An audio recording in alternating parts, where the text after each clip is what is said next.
If you use QuickBooks Payments to process payments from your customers, you probably are frustrated that they don't allow you to pass on the processing fee to the customer. So that's something that you have to take the hit. If it's $1,000 job, you're going to get, roughly $30 removed from that. And so $10,000 jobs, that's quite a bit of money, $300 that you're getting taken out that you could pass on to the customer if they allowed you, like Stripe does this. Other credit card processors allow you to do this, but QuickBooks, for some reason, is lagging behind and they don't do that. So in this video, I want to show you the solution that we came up with inside of Airtable, just integrating Airtable directly to QuickBooks to solve the credit card fee issue. I'm going to dive in and kind of give a walkthrough of the final result first, and then we'll get into how I actually built this with Claude Code. And then at the very end, I'll break down a few like gotchas or things that I learned along the way when it comes to surcharges and just legality around that and the required for disclosure and different rules in different states. That's what we're going to be covering in this video. Let's dive in. So first, I want to just show you, this is our invoicing interface inside of a project. So the way that we have our Airtable base set up for clients, you've got all of your projects here. I have a dummy project down here at the bottom that we're going to go look at. I can see how the whole job's going, when it started, who's assigned to it and everything. I'm going to go directly into the invoicing interface here. You can see this is a $2,000 job and I have two line items here that I'm going to bill for. What I want to show you is how we set it up so that you can do processing by check or ACH and not charge the fee, or you can do credit card and have it charge the fee. So look at this setup here. We're going to do, first one is a check or ACH payment. So let's say that the deposit on the job was paid by check. So I can go ahead and click the check mark here. And so you can see this invoice was generated like this. And if we go take a look at it, there is no credit card fee on this invoice because it was paid by check, or it was generated for someone that was going to pay by check. Next, we have this fee here. And actually, let me jump into QuickBooks. I'm just going to receive a fake payment on this one just so you can see what this looks like. So I'm going to go in here and we're going to click receive payment. So I'm going to receive a fake $1,000 and close this out. All right. And then that will flow back over in here and show that the amount received was $1,000 momentarily. But now let's say that we're going to do the next payment on this. So we're going to change this to credit card. And so because I'm processing by credit card, I can check this. And then I have $1,000. I'm going to go ahead and click create with selected line items. So this is now going to go into QuickBooks and it's going to generate another line item for $1,030 because there's that 3% fee, because they're paying by credit card. So now you can see here, when I open this up, we have the first, or the invoice now has the $1,000 and then the credit card processing fee of $30 automatically included. So that's pretty slick there. And yeah, we're all good to go. And that works out just like we wanted. But now here's the interesting thing is that now you have a $2,000 job that has a $2,030 balance. And again, they did pay this first. Let's go ahead and do sync from QuickBooks. We should get the payment to come back in here. All right, so you can see here that we have the payment that they made for $1,000. So the first invoice is paid, and now they have $1,030 remaining. The amount that we've received is $1,000, and there's $30 of credit card processing fees that is included in this. So that's what we'd want.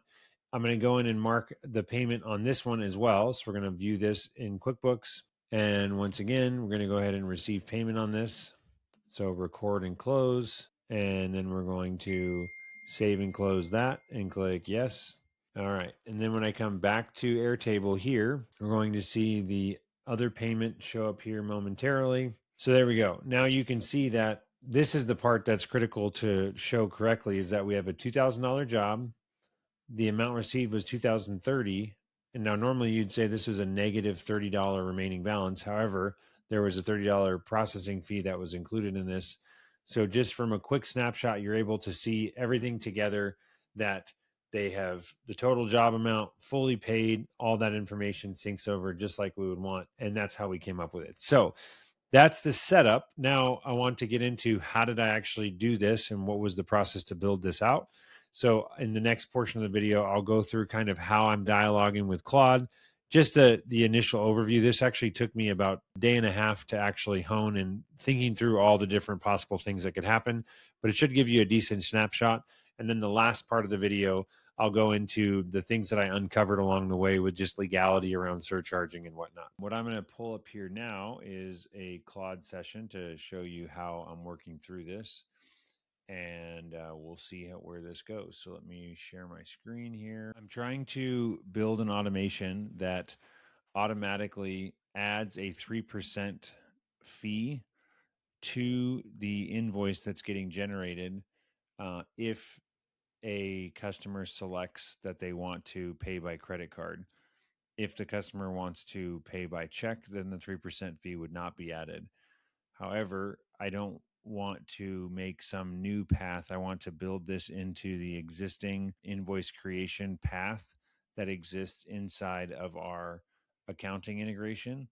So I actually have started this before, but I don't remember when I started it or if I saved any documents on this. I was working on this for painting. Could you see if you can find anything relevant to painting and the automation related to this 3% credit card transaction fee?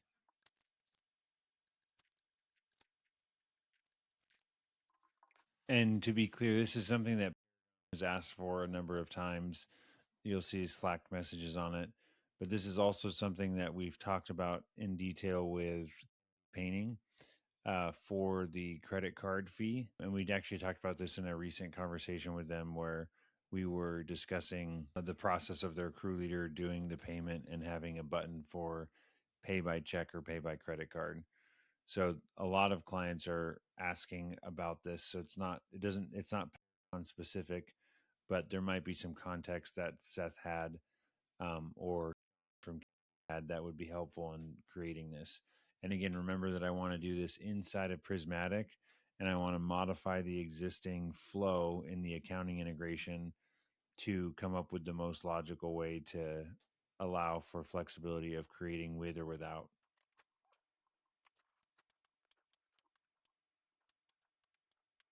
All right, so I went back and forth with Claude over the course of this build out for the credit card processing, and I came across a few things that were unrelated to the automation component of this, but I thought were really interesting that I wanted to share.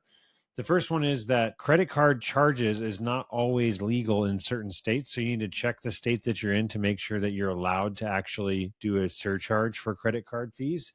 In general, though, the most common setup is you are allowed to charge a fee for credit cards if you make sure that there is a path to pay without a fee so they could pay by check, for example, or ACH. And the second one is you cannot charge more for the fee than what you're actually getting billed. So if you're getting billed 2.6% and you decide to charge the customer 3%, that is not allowed in many states. And then the other thing that's really, really interesting that I didn't know is there's actually a federal ban that even when you are running a debit card as a credit card, you are not allowed to charge a fee when using a debit card. So even though the processor might process or charge, there is not federally, you are not allowed to charge a fee if you're running that payment as a debit card, or sorry, if you're running a debit card as a credit card. It doesn't matter. It's a debit card, so you would not be charged a fee.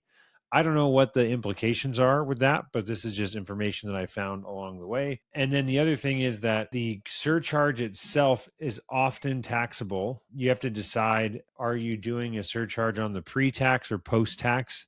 And again, depending on the state that you're in, that might vary from one to the next. And yeah, then there was the other ones that were interesting to think through is like, if the total job was $100, they paid by credit card, so now they're paying $103. This isn't a legal thing. This is just an automation thing we had to come up with to handle.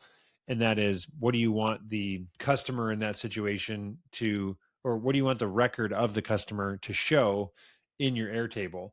So if they end up paying more than the job amount, that could be okay, assuming that extra amount that they paid was for a service fee. So hope that helps, and let us know if there's anything else you'd like to see when it comes to credit card processing through QuickBooks.